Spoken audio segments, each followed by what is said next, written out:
देखिए, अब BSc second year, इसमें हम पढ़ेंगे वास्तविक विश्लेषण। वास्तविक विश्लेषण क्या होता है? देखो क्या होता है कि अब तक हमारे पास क्या था कि हमारे को एक फॉर्मूला दिया होता था, मान दे रखे होते थे, उनको उस फॉर्मूले में पुट करते थे और आंसर निकाल लेते थे, ठीक है।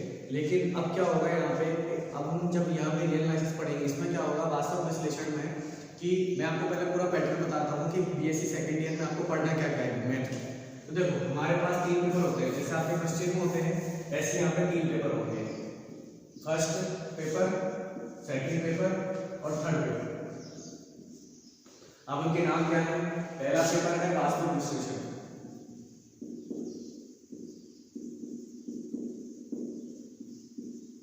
एक बुक तो ये होती है और दूसरा इसमें आएगा 4 यूनिट तो इसमें से आएंगे और 1 यूनिट होती है आपकी मैट्रिक स्पेस। मैट्रिक स्पेस को बोलते हैं मैट्रिक्स, इसको इंग्लिश में बोलते हैं रियल एनालिसिस। एक तो आपकी ये किताब है और एक दूसरी किताब इसमें है दूरियां समिष्ट, यह है मैट्रिक स्पेस। तो यानी 2 किताब मिला के आपका एक पेपर है, ये दोनों गणित की किताब है, वास्तविक विश्लेषण और दूरी समिष्ट, ठीक है। दूसरा पेपर है आपका अवकल समीकरण, अवकल समीकरण। इसमें आपकी एक और दूसरी किताब कौन सी है? इसको बोलते हैं डिफरेंशियल इक्वेशन,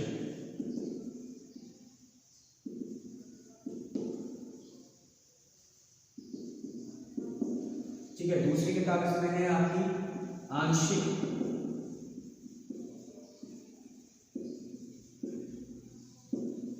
अवकल समीकरण, इंग्लिश में बोलते हैं इसको पार्शियल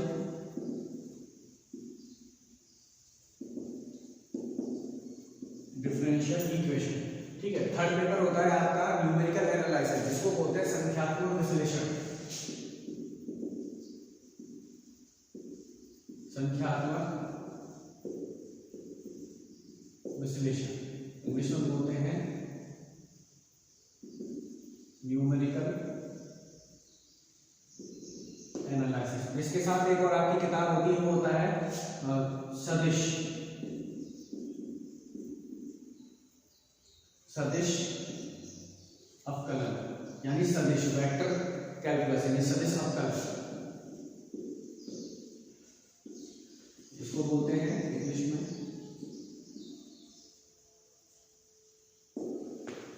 तो आपके क्या है, यहाँ पे 3 किताबें हैं, आपके 3 पेपर होंगे यहाँ पे।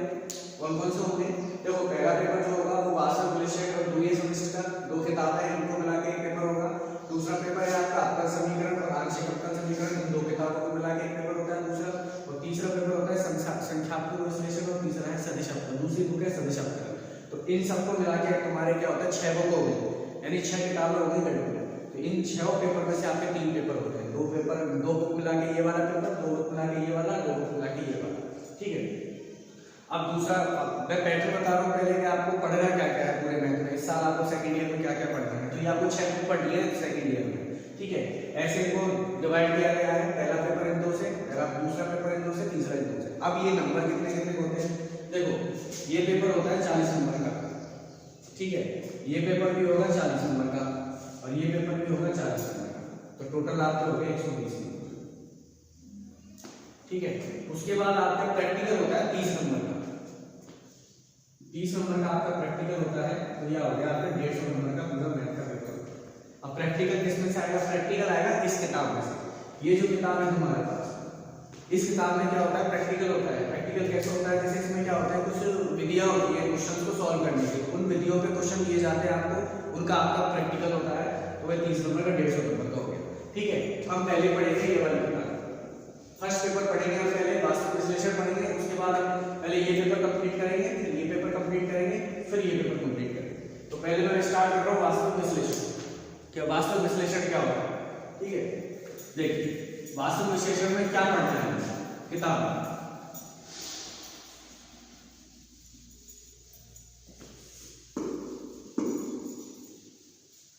देखिए तो मैं यहाँ पेपर डाल दूँ फर्स्ट, पेपर फर्स्ट वास्तविक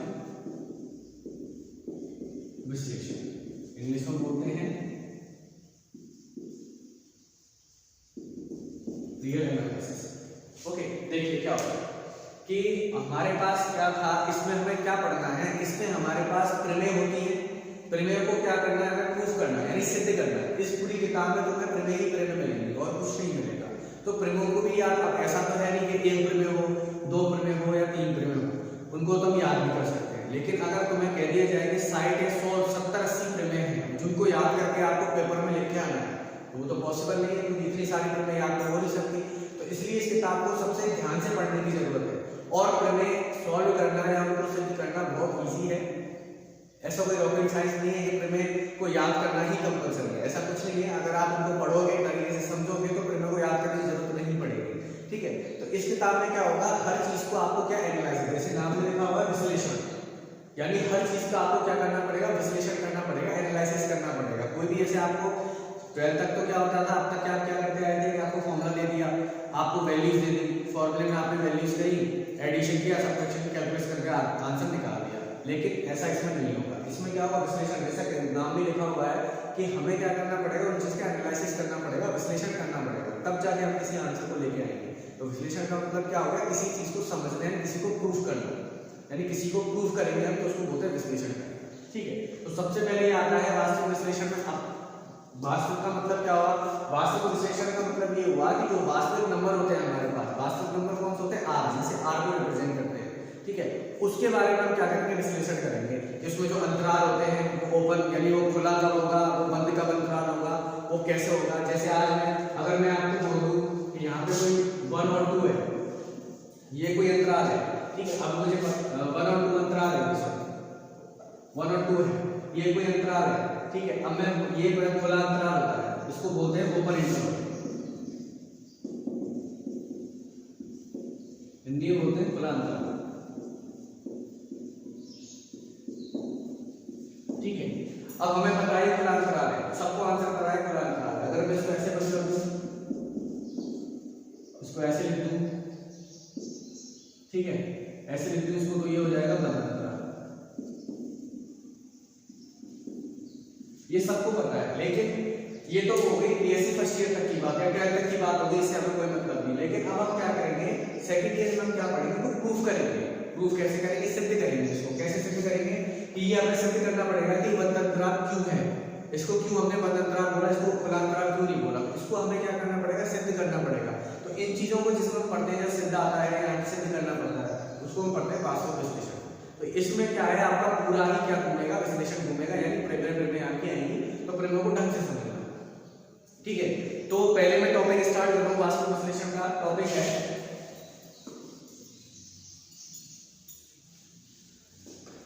पहला टॉपिक मैं स्टार्ट कर रहा हूं वास्तविक विश्लेषण में, वो है अनुक्रम। अनुक्रम जिसको इंग्लिश में बोलते हैं सीक्वेंस, ठीक है। बहुत ही इंटरेस्टिंग टॉपिक है, बहुत इजी भी है। अगर आप कुछ समझोगे तो बहुत इजी लगेगा, और इसको याद करने की कोशिश करोगे आप तो ये बहुत कॉम्प्लिकेटेड हो जाएगा, आपको समझ में भी नहीं आएगा। तो कोशिश करना, समझने की कोशिश करें। मैं बहुत इजीली से आपको समझाऊंगा अनुक्रम होता क्या है, ठीक है। तो सबसे पहले ये बात आती है कि अनुक्रम होता क्या है, तो इसके बारे में पता होना चाहिए। अब अनुक्रम की अगर परिभाषा की बात करें तो देखो बहुत सारी परिभाषा है अनुक्रम की। अगर आप जैसे जैसे अलग अलग बुक्स पढ़ोगे, हर बुक्स में अलग अलग डेफिनेशन दे रखी है, ठीक है। तो यदि अनुक्रम की अगर परिभाषा की बात करें तो पहले मैं एक नॉर्मल जनरल भाषा में अगर अनुक्रम की बात करूं तो अनुक्रम का मतलब होता है कि इनफाइनाइट नंबर जो हमारे पास अनंत जो नंबर्स होते हैं उनको इकट्ठा करना, अनंत नंबर को इकट्ठा करना, वो अनुक्रम कहलाता है, ठीक है। अब देखो हमारे पास क्या होता है कि अनुक्रम में, अब मैंने बात किया कि इन्फिनिटी नंबर को इकट्ठा करना या इन्फिनिटी नंबर को इकट्ठा रखना, वो अनुक्रम कहलाता है। अब इन्फिनिटी नंबर तो हमें पता नहीं होता है इन्फिनिटी नंबर होता क्या है, तो किसी ने कभी इन्फिनिटी देखा नहीं, वो तो कितना भी बड़ा नंबर हो सकता है, तो इसके लिए उसका नाम क्या दे दिया हमने, अनुक्रम दे दिया, ठीक है। इन्फिनिटी नंबर को इकट्ठा करने को हमने क्या बोल दिया, अनुक्रम बोल दिया, ठीक है। तो अभी अगर इसकी मैथमेटिकल डेफिनेशन की बात करें, यानी गणित की परिभाषा से बात करें, तो परिभाषा में लिख रहा हूं, इसको समझाऊंगा, आप लिख लेना परिभाषा, मैं यहां पे लिख रहा हूं। अनुक्रम होता क्या है, अनुक्रम की परिभाषा की बात करें हम, तो अनुक्रम की परिभाषा ये कहती है कि अनंत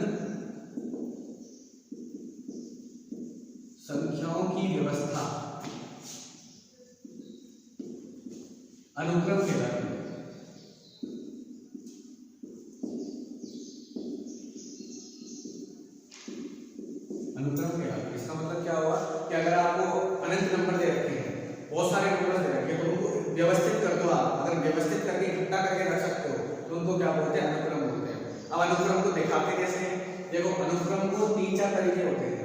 मैं बात करता हूँ, अनंत संख्याओं की व्यवस्था अनुक्रम कहलाती है। इसे SN या AN से प्रदर्शित करते हैं, प्रदर्शित करते हैं तथा इनको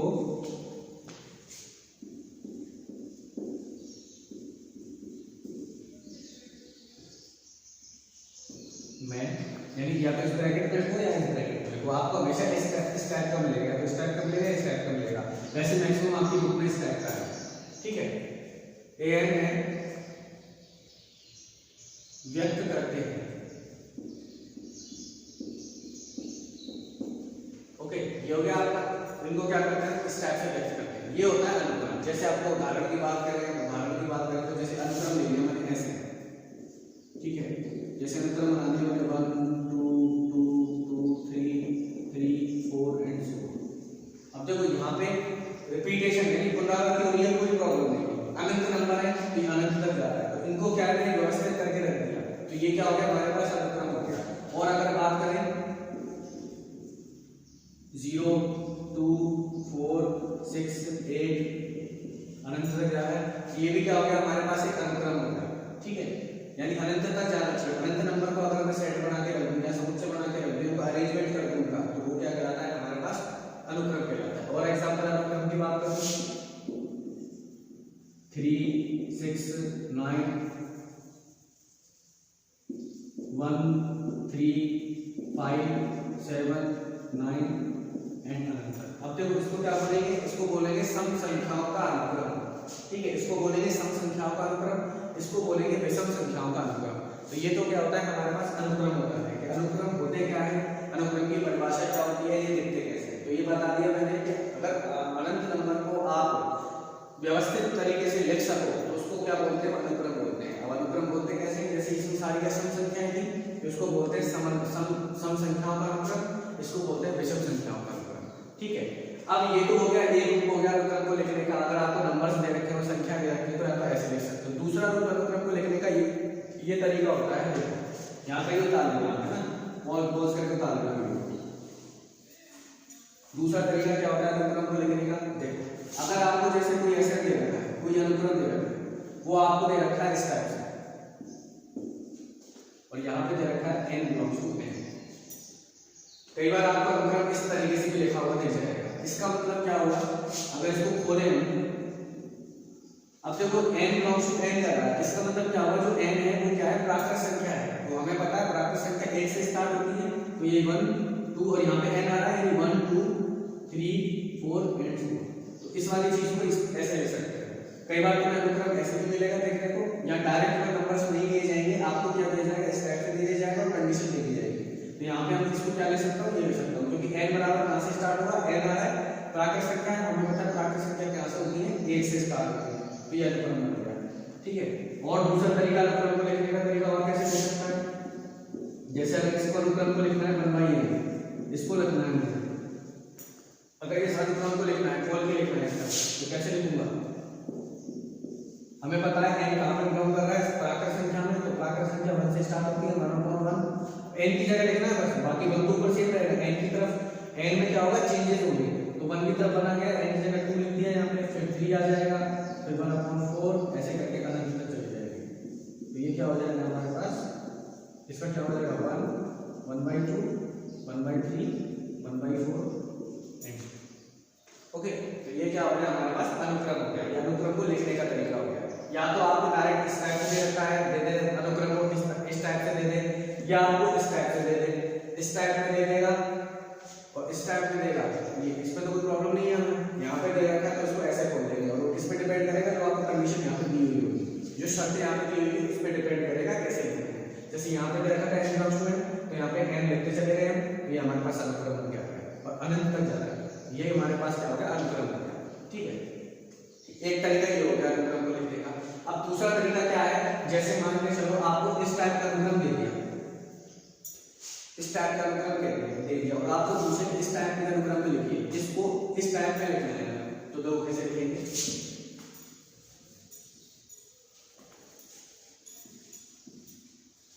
कैसे लिखेंगे देखिए, जैसे आपको ऐसा दे दिया 1 3 5 7 9 8 2।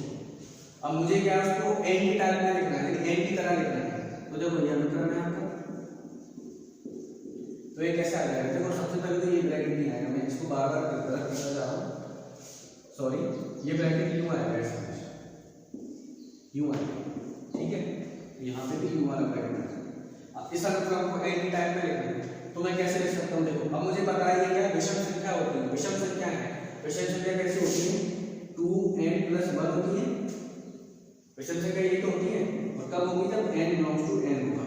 अब देखो चेक करो क्या ये सही है लिखा है या नहीं लिखा, हमें पता है n बराबर कहां से स्टार्ट होता है, 1 से स्टार्ट होता है। अब यहाँ 1 डालूंगा तो 3 आएगा, तो इसका मतलब ये हमने गलत लिखा है, इसका मतलब हमें क्या करना पड़ेगा, यहाँ पे -1 करना पड़ेगा। कैसे, क्यों किया मैंने यहाँ पे -1, तो यहाँ पे अगर क्योंकि ये चीज इससे ये चीज बननी चाहिए, अगर मैं यहाँ पे n बराबर 1 डालूंगा तो 2 × 1 2 -1 बन आ जाएगा, 2 डालूंगा तो 2 × 2 = 4 -1 3 आ जाएगा, तो ये पूरी फॉर्म बनती है हमारे पास आ रही है, ठीक है।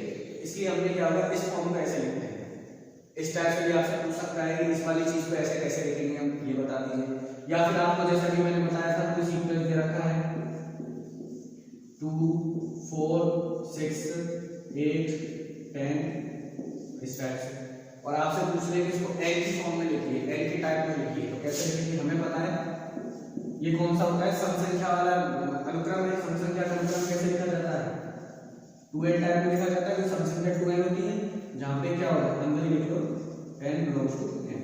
अब देखो यहाँ पे n बराबर 1 रखोगे तो 2 आ जाएगा, n बराबर 2 रखोगे तो 4 आ जाएगा, n बराबर 3 रखोगे तो 6 आ जाएगा, ये वाला सीक्वेंस हमें मिल जाएगा, अनुक्रम मिल जाएगा, ठीक है। तो अनुक्रम को इस तरीके से लिख सकते हैं। तो 2-3 तरीके होते हैं, या तो ऐसे देगा ऐसे लिखवाएगा, या फिर ऐसे देगा ऐसे लिखवाएगा, तो 2 तरीके होते हैं, बस टोटल करके 2 तरीके आपको अनुक्रम को दिए जाने हैं। वो 2 तरीके से इसमें क्वेश्चन घुमा सकता है, या तो ऐसे देगा ऐसे पूछेगा, या ऐसे देगा तो ऐसे पूछेगा, ये आपको पता होना चाहिए, अनुक्रम बनाना आना चाहिए, ठीक है।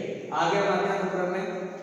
अब अनुक्रम में क्या होता है, कुछ चीजें होती है, जैसे सीमा निकालना होता है कि अनुक्रम की सीमा कैसे निकालते हैं। अब हमें पता है सीमा कब निकलती है, सीधी बात है जहाँ पे अगर अनंत शब्द आया होगा वहाँ पे सीमा आया होगा, क्योंकि जब आपने देखा होगा कि जब हम सातत्य पढ़ते हैं या फिर सीमा पढ़ते हैं उसमें n टेंस टू इंफिनिटी जाता है या कुछ भी जाता है, ऐसे इसमें जाएगा क्योंकि n आ रहा है कहीं ना कहीं, जब जहाँ पे n आ रहा है तो ये भी जाएगा कहीं ना कहीं, तो देखो कैसे निकालेंगे। अब आगे सीमा पे बात करते हैं, ठीक है। आज मैं बेसिक्स बता रहा हूँ आपको, बाकी प्रॉपर तरीके से मैं कल से स्टार्ट करूंगा आपको, बस एक बार आपको पिक्चर दिखा रहा था कि क्या चलेगा आपके पूरे इस बुक में।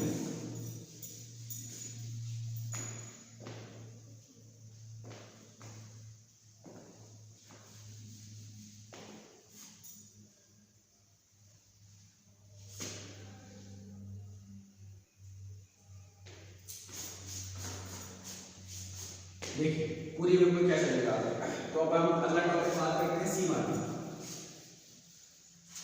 अगला टॉपिक है सीमा।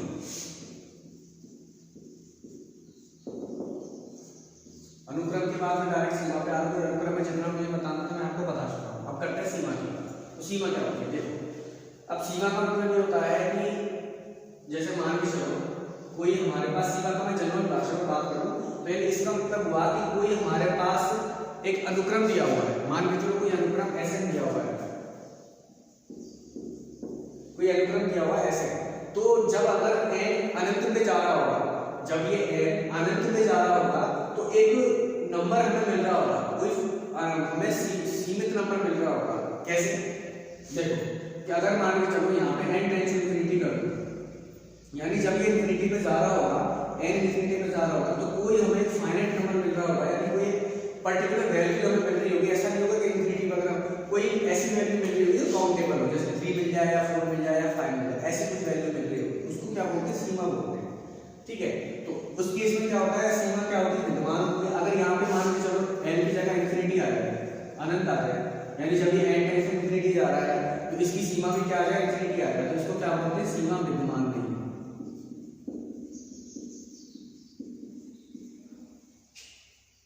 सीमा विद्यमान नहीं, और अगर एल आ जाए तो उसको बोल देते हैं सीमा विद्यमान है। अब एल का मतलब क्या होता है? यहाँ पे एल का मतलब होता है कोई फाइनाइट वैल्यू, यानी कोई एग्जिस्ट कर रही है, यानी कोई अस्तित्व वाली वैल्यू में हमें ऐसा नहीं इन्फिनिटी का अगर कोई मिल जाए जो अस्तित्व भी ना हो, ऐसी वैल्यू जिसका अस्तित्व हो वो अगर मिल जाए उसको बोलते हैं सीमा। ठीक है, अब इसकी अगर गणित की भाषा में बात करें तो गणित की भाषा में मैथमेटिकल डेफिनेशन लिखना भी बहुत जरूरी होता है कि भाई गणित की भाषा क्या कहते हैं। हमारे पास परिभाषा पूछ ले तुम्हारे पेपर में कि सीमा की परिभाषा दी, तो परिभाषा लिखा हूं, ध्यान से लिखना, फिर उसको समझाऊंगा क्या कहते हैं।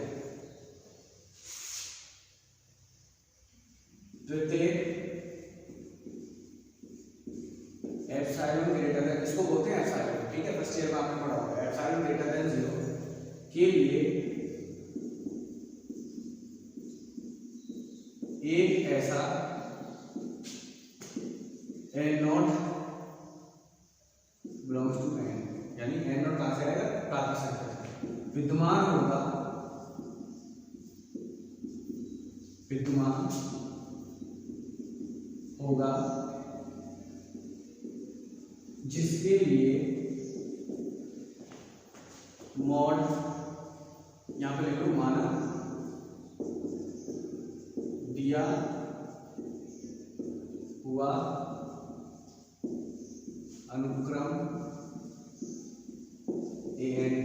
ठीक है, तो an minus l less than epsilon 4/n greater than n not.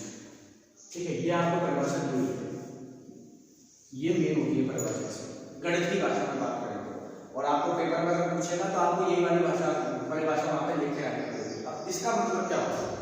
तो मैंने यहाँ पे टर्म यूज किए, एक ये टर्म यूज की है, एक ये टर्म यूज की है, एक ये टर्म यूज की है। अब इनका मतलब क्या होता है? देखो एप्सिलॉन का मतलब होता है जैसे मान के चलो यहाँ पे कोई आपका नंबर है, जैसे यहाँ पे मान के चलो ये ए पड़ा हुआ है, सॉरी एल पड़ा हुआ है, ये जो वाला एल है ये भी नंबर होगा, ये नंबर लाइन पे होगा। ठीक है, यहाँ पे भी एल पड़ा हुआ है, तो यहाँ तक मान के चलो यहाँ पे कोई मैंने अंतराल लिया इसे एल का, इतना छोटा सा अंतराल लिया मैंने, ये वाला और ये वाला, तो इस बीच की जो डिस्टेंस होगी ये वाली और ये वाली, ये एप्सिलॉन होती है, ये वाली और ये वाली, ये एप्सिलॉन होती है। एप्सिलॉन मतलब क्या है कि बीच का जो गैप होगा, यानी एल से अंतराल जहाँ पे खत्म हो रहा है इसके बीच का जो होगा ये क्या हो जाएगा? एल प्लस एप्सिलॉन, और ये हो जाएगा एल माइनस एप्सिलॉन। ठीक है, तो ये क्या हो जाएगा? इन बीच की जो डिस्टेंस होगी वो एप्सिलॉन होगी। तो ये कह रहा है कि एप्सिलॉन ग्रेटर देन 0, यानी एप्सिलॉन पॉजिटिव होना चाहिए, यानी इधर की साइड जाना चाहिए, के लिए एक ऐसा n नॉट n विद्यमान होगा। n नॉट यानी कोई n नॉट होगा जो प्राकृत संख्या में से आएगा।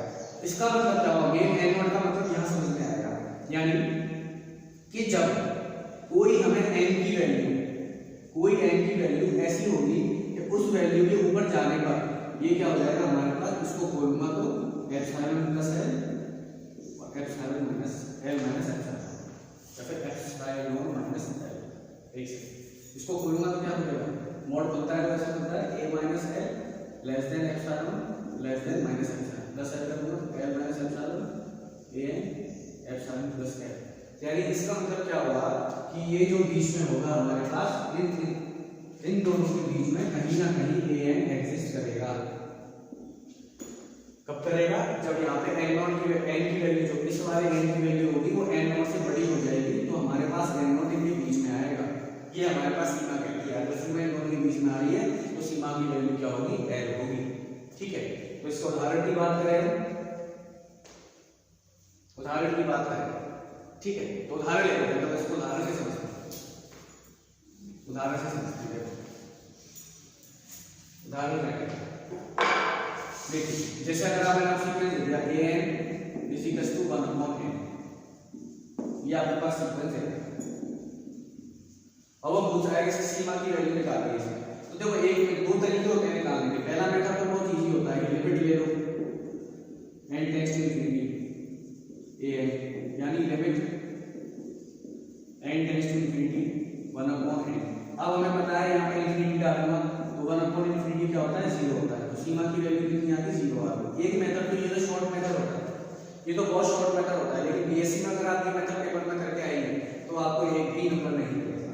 क्यों? क्योंकि वहां परिभाषा के हिसाब से आपको सीमा निकालनी है। परिभाषा क्या कहती थी कि mod an minus l less than epsilon 4 और n greater than equals to n naught. ये परिभाषा का यूज करना है आपको, तब सीमा की वैल्यू निकालनी है।